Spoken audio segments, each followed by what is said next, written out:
alors aujourd'hui on se retrouve pour vous présenter notre wishlist et pâle aussi, enfin ça dépend pour certains livres, pour la rentrée littéraire du net.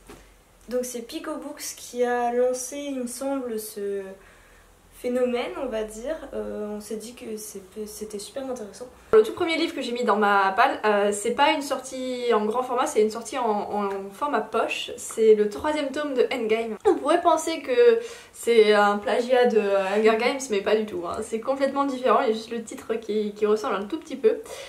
L'écriture est vraiment géniale, on découvre beaucoup de personnages avec chacun des traits de caractère très différents, un passé, une vie très différente, et ça c'est vraiment super bien fait par l'auteur et donc du coup j'adore.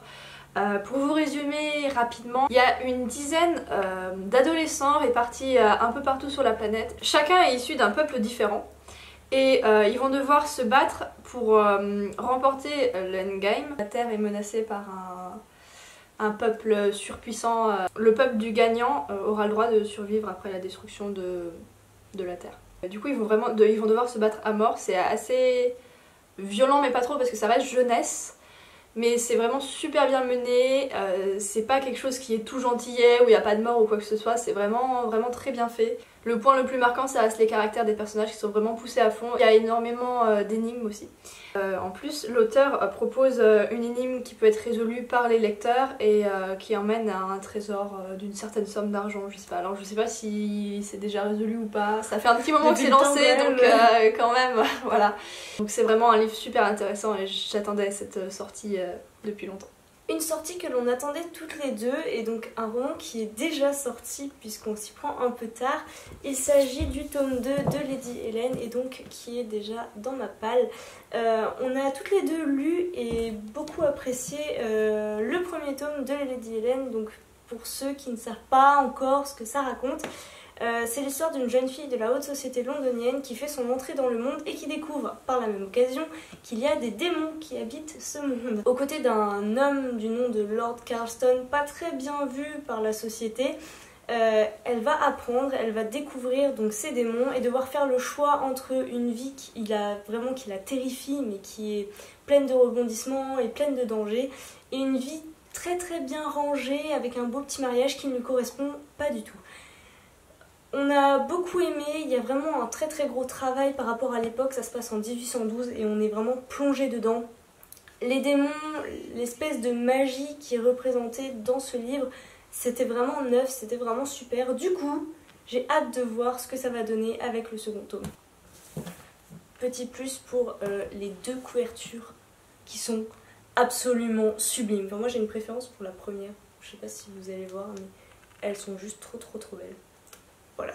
On a toutes les deux lu les 3 tomes de Muchacha de Catherine Pancol cet été et c'est avec joie, enfin, en tout cas pour moi, que on a découvert qu'il y a un livre qui va poursuivre les aventures d'Hortense, des personnages découverts dans Muchacha et certainement d'autres personnages encore qui vont se poursuivre dans 3 baisers, donc un autre roman de Catherine Pancol. Franchement j'ai vraiment super hâte parce que l'écriture est toujours magnifique de Catherine Pancol, des belles métaphores etc.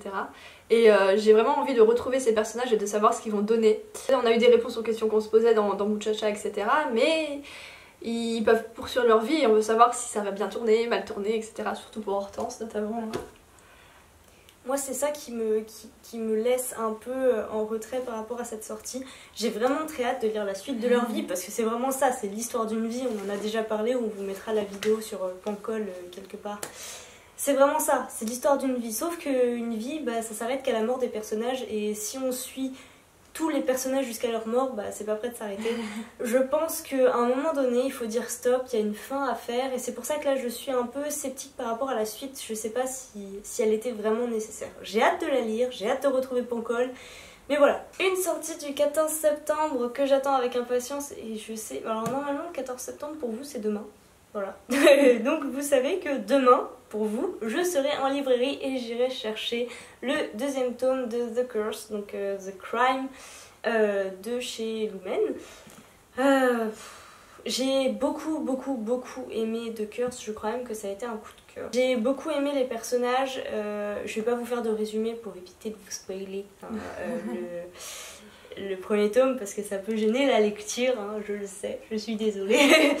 Avec Mélo, comme elle l'a enfin lu, on va vous préparer une comparaison, donc du coup on va pas vous en parler plus que ça maintenant. A priori, ce que j'ai compris du résumé, c'est qu'on va retrouver les protagonistes qu'on a laissés à la fin de The Curse. J'ai vraiment très hâte de le lire et en même temps, Marion de la chaîne Entre les lignes a donné son avis sur ce deuxième tome et c'est vrai que du coup il paraît qu'il est pas vraiment à la hauteur du premier.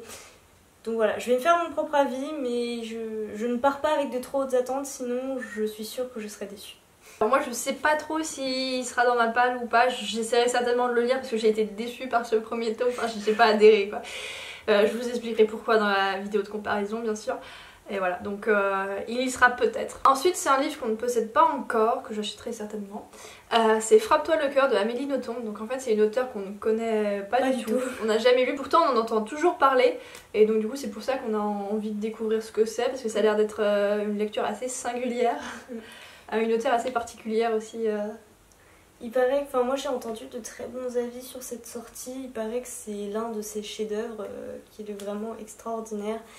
J'ai vu également un résumé passer dans je ne sais quel journal, par curiosité, ouais. Et puis pour savoir un peu de quoi on parle aussi. Une autre sortie que j'attends avec impatience, plus ou moins, c'est la sortie du deuxième tome de La part des ombres de Gabriel Katz, qui est prévu, enfin en tout cas j'ai trouvé une date pour le 12 octobre, alors je ne sais pas si ce sera maintenu, je ne sais pas, parce que je n'arrive pas à trouver de résumé. Voilà. J'espère qu'il va sortir. Après, le premier tome ne m'avait pas fait autant d'effet qu'à Eternia. Voilà. J'avais même... Enfin, c'était presque une petite déception. Si vous voulez en savoir plus sur ce que j'en ai pensé, il me semble que j'en ai parlé dans le bilan de mon week-end à 1000. On vous mettra pareil la vidéo quelque part.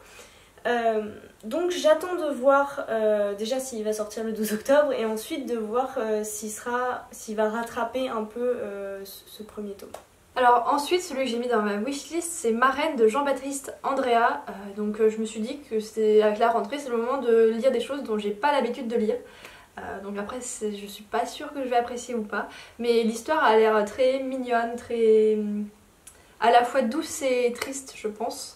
En fait, on va suivre un petit garçon qui est un peu différent et il va rencontrer une petite fille qui va le faire rêver. Enfin, voilà, ça va être une ambiance assez particulière, je pense. Donc il va rencontrer cette petite fille qui va un peu se comporter comme une reine. Enfin, c'est difficile à résumer parce que le résumé en ligne est assez particulier. Enfin, il n'y a pas l'air d'avoir de fil conducteur, d'intrigue particulière au truc, mais ça a l'air très onirique. Une autre sortie par laquelle je me laisserai bien tenter, donc sans dire que je l'attends ou quoi que ce soit, c'est la sortie le 5 octobre de Heartless de Marissa Meyer. Donc déjà parce que j'ai jamais lu de Marissa Meyer, on n'a pas du tout lu les Chroniques lunaires malgré tout le bruit que ça a fait. Ça me tente pas vraiment. Moi non plus, ça m'a tenté un moment, j'avais hésité à les prendre, je les ai pas trouvés d'occasion. Là c'est l'histoire d'une jeune femme, une talentueuse pâtissière qui est également la favorite du roi. Et si j'ai bien compris, il me semble que le roi va lui proposer de devenir sa femme, donc de devenir reine, sauf que dans le même temps elle va rencontrer un jeune homme et va ressentir une véritable attirance pour lui. Ça sent un peu les relations compliquées à la cour d'un royaume, donc pourquoi pas. Mais en fait ce qui me fait vraiment envie c'est que j'ai vu une vidéo de Too Faced Lizzy qui en dit énormément de bien. Du coup je me suis dit, quitte à tenter du Marissa Meyer, pourquoi pas celui-là. Encore une fois, je vais peut-être me laisser tenter par une lecture dont je n'ai pas l'habitude. Il s'agit de La beauté des jours de Claudie Gallet aux éditions Actes Sud. En fait, j'ai surtout flashé sur lui grâce à sa couverture. En fait, on va suivre l'histoire d'une femme qui a une famille, qui a tout pour être heureuse. Elle est ancrée dans la routine en fait. Alors qu'elle aime le hasard, elle aime l'inattendu. Apparemment, ce roman va avoir toute une multitude de personnages très intéressants et va aussi un peu parler d'art, etc. Donc je pense que ça peut être un très beau roman. Le 11 octobre sort en français chez Milan le premier tome de la trilogie Grisha, donc de Lace Bardugo, qui est très connue maintenant en France pour avoir écrit Six of Crows, mais qui avait écrit avant donc Grisha. J'ai pas encore fini la duologie Six of Crows, toujours pas, voilà, je ne sais pas ce que j'attends, peut-être d'avoir le livre. J'ai envie de découvrir le monde des Grisha parce que c'est des sorcières assez particulières et c'est un nouveau monde, une nouvelle mythologie que j'ai beaucoup aimé dans Six of Crows. J'aimerais découvrir ça davantage. Je sais en plus, en tout cas dans le premier tome de Six of Crows, Lace Bardugo nous a fait un scénario qui sortait vraiment des sentiers battus. Donc là j'ai envie de voir ce qu'elle est capable de faire en plus à côté. Donc si j'ai bien compris, c'est l'histoire d'une orpheline qui s'appelle Alina et qui est recrutée par l'armée, voilà, et qui doit aider les Grisha. Alors j'en sais pas beaucoup plus, mais voilà. Le 22 septembre sort Forbidden de Tabitha Suzuma. Alors je pense que j'aurais pas du tout fait attention à cette sortie si je n'avais pas, si Margot Liseuse ne l'avait pas évoqué.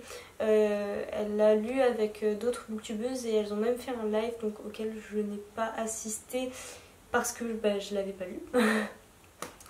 Pour résumer un peu l'histoire, il s'agit, il me semble, si j'ai bien compris encore, de Maya et Loshan, qui sont frères et sœurs, enfin sœurs et frères, et qui sont livrés à eux-mêmes parce que leur mère n'assume pas du tout son rôle et du coup ils doivent eux-mêmes gérer en fait toute la famille, donc leurs petits frères, leurs petites sœurs. Et à cause du soutien mutuel, à cause du fait qu'ils doivent toujours compter l'un sur l'autre, il va se développer entre eux des sentiments incestueux et il semble que le roman tourne autour de ça. J'ai été très intriguée par ce qu'on a dit Margot Liseuse, j'ai vraiment envie de découvrir donc ce roman, donc je pense que je vais me laisser tenter puisque là ce sera sa sortie française. Le 18 septembre sort Lait et miel de Rupicor. Je crois que c'est un recueil de poèmes. Pico Books en a énormément parlé, il me semble qu'elle a adoré. Je suis aussi tombée sur une vidéo de Personnage qui a elle aussi beaucoup aimé, donc il me fait vraiment envie. Là j'en parle parce que c'est la sortie française, mais il paraît qu'il est quand même assez abordable en anglais et comme c'est un peu plus joli, milk and honey que lait et miel, je vais peut-être me laisser tenter plus par la version anglaise. On a fini pour notre wishlist à moitié Pilali, à moitié wishlist.